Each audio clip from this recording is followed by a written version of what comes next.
I'm going to give you guys a bunch of videos here. This is going to be the first one here, starting a transaction in the new My Transactions 2.0.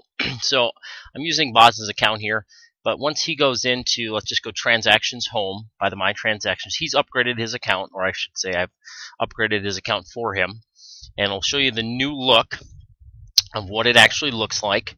And let's let this load here with me recording. It takes a little longer. Sounds good.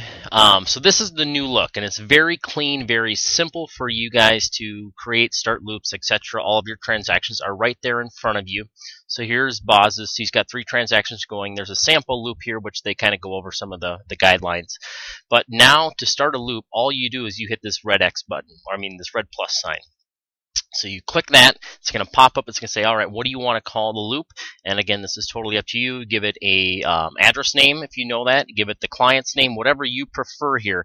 Now again, the name of the loop does not populate or affect anything on the forms. It is strictly for the name of the loop. So let's do 123 Anywhere Drive. Create that loop. And then it's going to bring you into the loop, and there's basically 3 sections to the loop. The first section here is the documents section, and you have the options to add files right from your computer if you want to, and they would be PDF files that you could upload in. Select from the templates, which is what you're most likely going to be using. Those are basically, the templates are like form sets. We've got all the packets put together for you. You can just go in there and select them, and then you're good to go, and I'll go through that here in a second. And then the people is down here, so Boz is in here. He would be the listing agent in this case. And the reason why you have to assign that is because when you start a loop, there's no longer I'm starting a buying loop or a listing loop. You're just starting a loop, so you have full control to do anything you want. So if he was the buyer's agent in this case, you would assign it that way.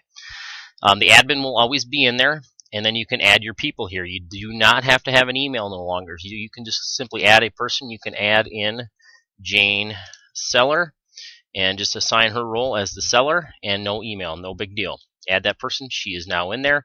And then you have your tasks down here, and what's nice about this is every time you take a listing, you can load your templates and some My Listing checklist, and I just add that in there.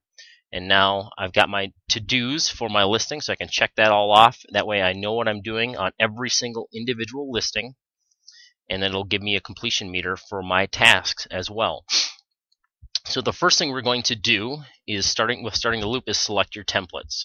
So go ahead and click on that.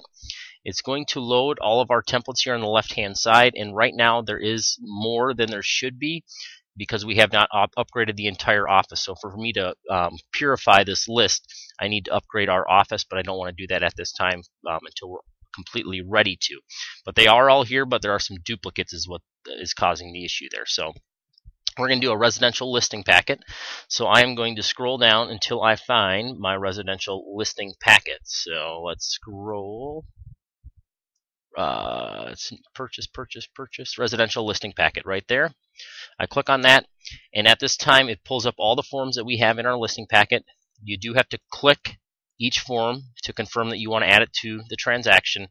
And I know they're adding a select all, and hopefully it's also defaults to select all those forms since you're selecting a template.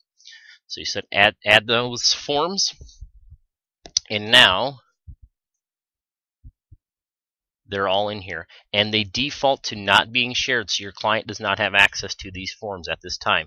But you obviously do. You can go in here and fill them all out. You can sign them yourself and print them all off as well. So that's just a quick way to start the loop. I'm going to shut it off here. I'm going to just create short videos for you guys, so they'll continue to come out.